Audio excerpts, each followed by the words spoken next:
বানাইছো তুমি, আমি তোমার বান্দা, আমার তাড়ায় দিলে আমি যাবো কই?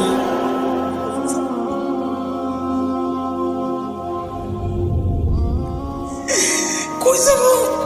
তুমি ছাড়া মাফ করবে কে বলো? কার কাছে যাওয়া ভিক্ষার হাত পাতবো বলো? কি দোয়া শিখাইয়া দিচ্ছেন নবী ভাই, কি দোয়া শিখাইয়া দিচ্ছেন। ওইভাবে মালিককে বলেন না একা একা,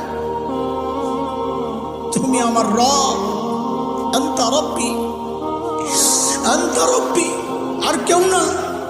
পাপ করছি তো তোমারই করছি, নাফরমানি করছি তো তোমারই করছি, আর কারো করি নাই। বানাইছো তুমি, এখন আমি যাবো কই? করে ফেলছি, এখন যাবো কই বলো? কি সুন্দর কথা।